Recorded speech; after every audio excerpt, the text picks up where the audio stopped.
Hello, my name is Laura, and I'm a 31-year-old woman. I come from a family that didn't have a lot of money. We had enough to get by, but luxuries and extra outings were out of our reach. Because of this, I was determined to work hard to improve my situation. Growing up, I didn't have much time for friendships because my focus was on my studies and later on my jobs. This dedication eventually paid off when I earned a scholarship to a prestigious college. It was there that I met Bruce, who would later become my husband. We quickly became part of the same circle of friends and started dating. After 3 years together, we got married. Despite the normal highs and lows of a relationship, nothing seemed to threaten our bond. Years of hard work led me to a well-paying job that allowed me to afford luxuries I never had before. However, because Bruce earned much less, I found myself covering most of our expenses, including more than just rent and utilities. Despite this imbalance, our love for each other kept us strong and we rarely argued. Our main disagreement, however, revolved around the dream of buying a house. Owning a home was my ultimate goal. It represented success and achievement for me. Bruce shared this dream, but our financial realities were quite different.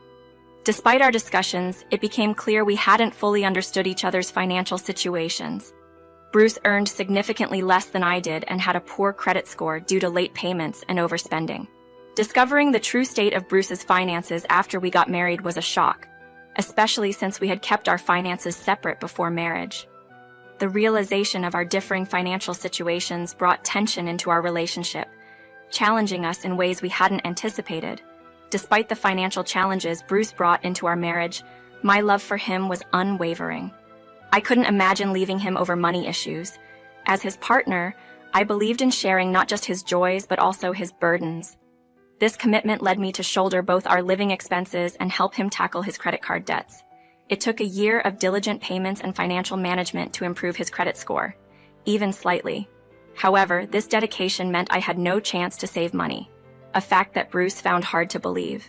Bruce, under the impression that we had a significant savings account, was shocked and upset when he discovered we didn't. His disbelief turned into a confrontation about our financial contributions. Despite earning less and contributing little to our expenses, he questioned how it was possible for us not to have savings. I explained the reality. His debts and minimal contributions were draining our finances, preventing us from saving. Bruce argued that he didn't mind living more simply, but I reminded him of his previous dissatisfaction with budget-friendly choices. An attempt to save money by switching to generic brands had led to a week of complaints from him, proving that frugality wasn't as acceptable to him as he claimed. The conversation shifted to the topic of buying a house. Bruce couldn't understand why. With the amount we spent on rent, we couldn't afford to buy a home. I tried to explain that it wasn't that simple, especially with his credit situation. I suggested that our focus should be on improving his credit score first, ensuring we could jointly afford and truly own a home in the future without financial strain. I reassured him that once our financial health was in a better state, we could begin looking for our dream home together. Bruce's persistent push to buy a house was exasperating. It felt like I had to explain financial basics to him as though he was a child, even though he was fully grown and should have understood these matters. Despite any attempts to save what little money was left over each month, we were nowhere close to affording the required down payment. Furthermore, the mortgage would have to be solely in my name, placing a heavy financial burden on me alone, a responsibility I wasn't eager to take on by myself. Bruce's subtle signs of disappointment were meant to remind me of his dissatisfaction, but I found it hard to sympathize with him. Given his financial mismanagement, I felt he should have been thankful that I stayed and supported him, rather than expressing ingratitude, which only served to irritate me further. Regularly, Bruce lamented being the only one among his friends without a home, branding it as a source of shame for someone his age. He employed every form of emotional manipulation he could think of to pressure me into buying a house, actions that left me feeling more repulsed than persuaded. I was baffled as to where he thought the money for such a purchase would come from.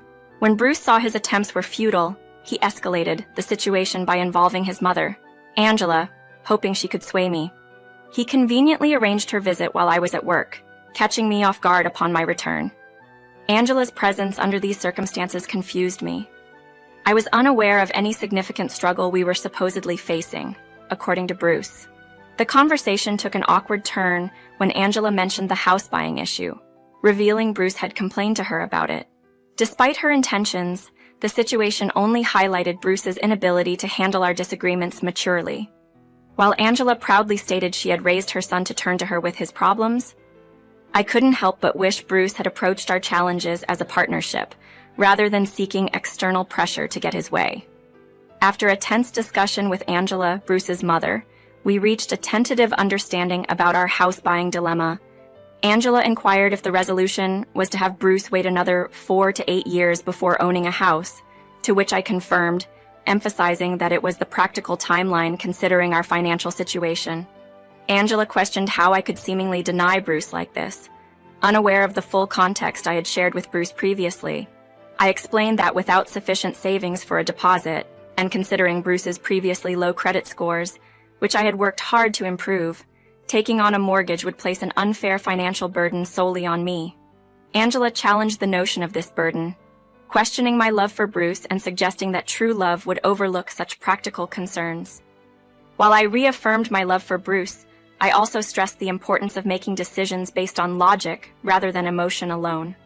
Angela offered to lend us money for the deposit, but I declined, insisting that I wanted to purchase a house with our earnings. I mentioned that Bruce was welcome to accept her assistance if he chose, but it was not a route I was comfortable taking. Exhausted from the day's work and the heated discussion, I excused myself to unwind. As I retreated, I could hear Angela accusing me of selfishness for not immediately jumping at the opportunity to buy a house, but I was too drained to engage further. The repetition of explaining our financial reality to both Bruce and his mother had worn me thin.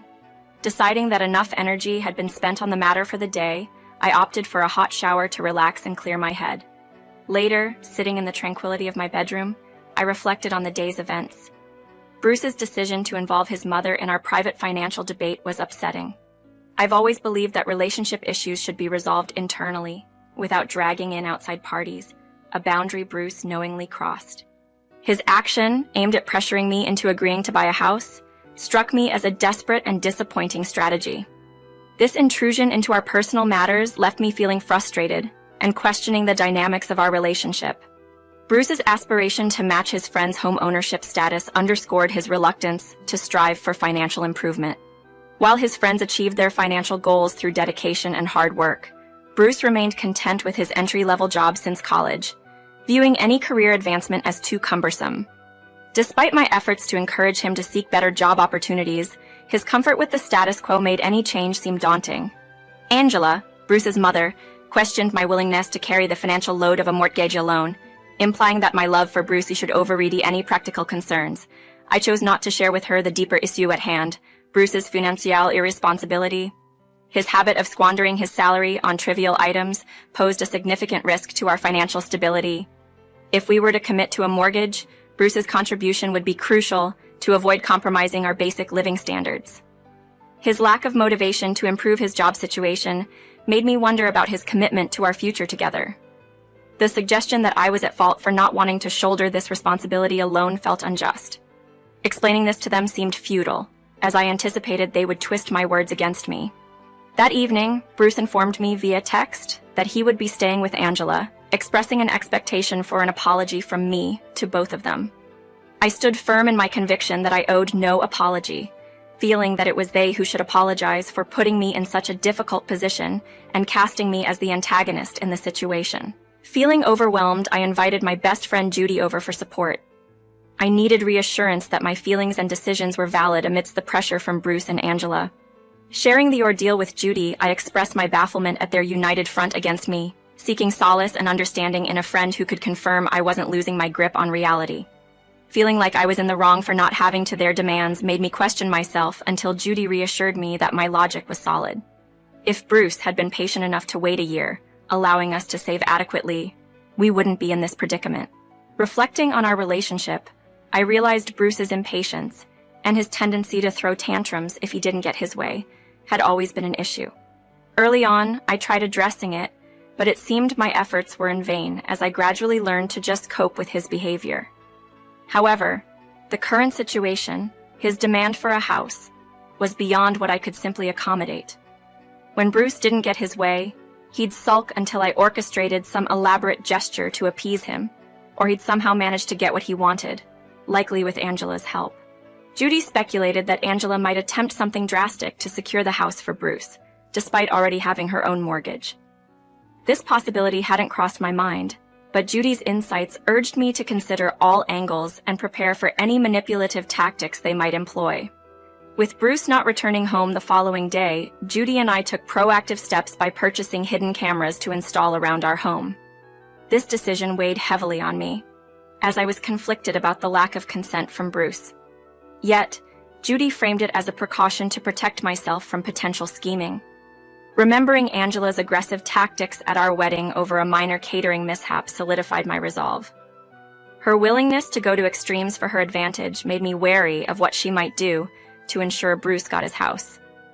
As Bruce returned home the next day, I had already taken measures to safeguard myself, albeit with mixed feelings about the necessity of such surveillance in our home. This precaution, prompted by Judy's advice and my own experiences with Angela's aggressiveness, was a somber reminder of the complexities and challenges in navigating my relationship with Bruce and his mother. When Bruce returned, he chose not to speak to me, and I felt no compulsion to break the silence first. This standoff continued for several days, with Bruce opting to sleep in the guest room and avoiding me entirely. However, I couldn't help but notice an uptick in Angela's visits. At first, it was just frequent phone calls between Bruce and his mother that caught my attention. Trying to glean some insight, I checked the camera footage but found that their phone conversations were mostly one-sided, with Bruce listening to Angela. The situation escalated when Angela started visiting in person. They would seclude themselves in the guest bedroom for hours, speaking in low tones. Curiosity led me to review the camera footage from these visits, where I discovered their conversations were often filled with disparaging remarks about me. Hearing Bruce speak so negatively was painful and made me realize that our relationship was not what I had hoped it would be. A particular conversation between them stood out to me and confirmed my worst fears. They hadn't approached me for reconciliation because Angela advised Bruce against it, suggesting it would give me too much leverage. Bruce expressed his discomfort with the estrangement, lamenting that the relationship had deteriorated. Angela shared her similar past experience with her husband and hinted at having resorted to manipulation to get her way. She promised to employ the same tactics to help Bruce acquire the house he desired, asking for his compliance with her plan.